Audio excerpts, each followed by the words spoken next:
This is my dream. पिछले 11 सालों का सपना था। 11 साल से मैं रेंटेड अपार्टमेंट में रहते आया और फाइनली खुद का एक आशियाना होना चाहिए।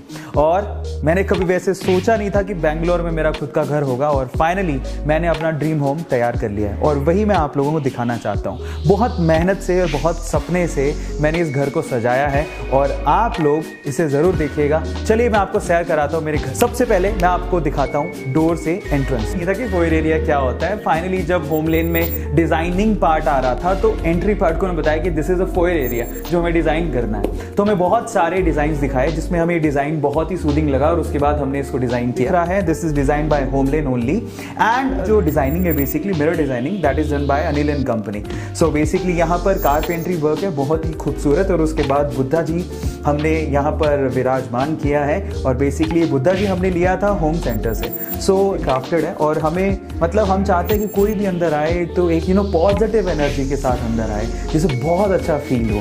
तो इसीलिए हमने बुद्धा जी से अच्छा मतलब पीस का कोई सिंबल हो नहीं सकता, तो हमने सोचा कि क्यों ना बुद्धा जी को यहाँ पर रखा जाए। तो दिस इज फोयर एरिया। आपको दिखाई दे रहा है, आई अभी लग रहा होगा।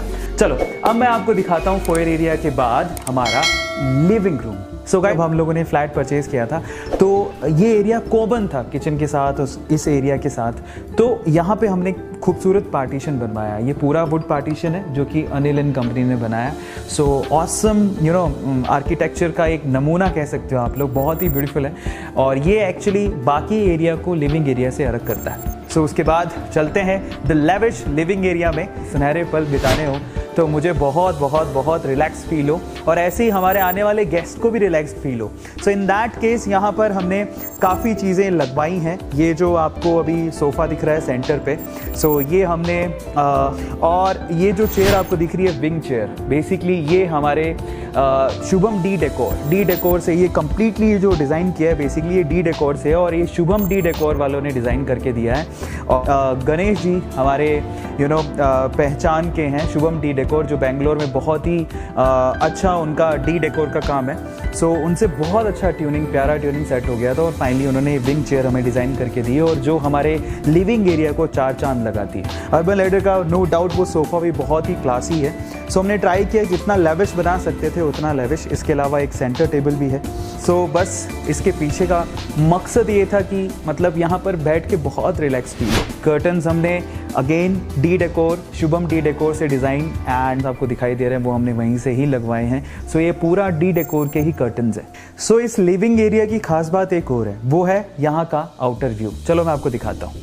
सो गाइज ये 21st फ्लोर है, और बेसिकली इस व्यू की वजह से हमने इस फ्लैट को परचेज़ किया था। ये एरिया था लिविंग रूम के बाहर, जो आउटसाइड बेंगलोर का नज़ारा आपको दिखाता है, जो कि बहुत ज़्यादा ब्यूटीफुल है।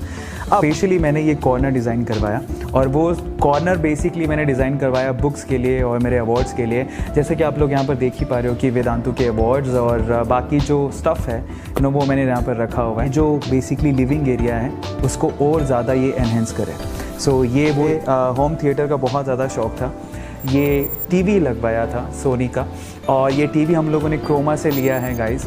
ओके आपको दिख रहा है बैकड्रॉप, ये सब होमलेन ने ही डिज़ाइन किया है और उन्होंने ही बनाया है। जो पीछे वॉलपेपर वगैरह दिख रहे हैं वो सब होमलेन का ही डिज़ाइन है।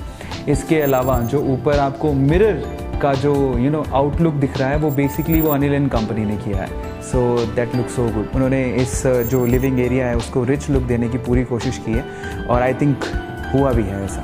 अलावा लाइटिंग का भी बहुत ध्यान रखा है, और जब ये लिविंग एरिया ख़त्म होता है तो एट दी एंड हम लोग चाहते थे कि कुछ ना कुछ अच्छा इसके साथ कुछ डेकोरेटिव चीज़ के साथ उसको हम लोग एंड करें।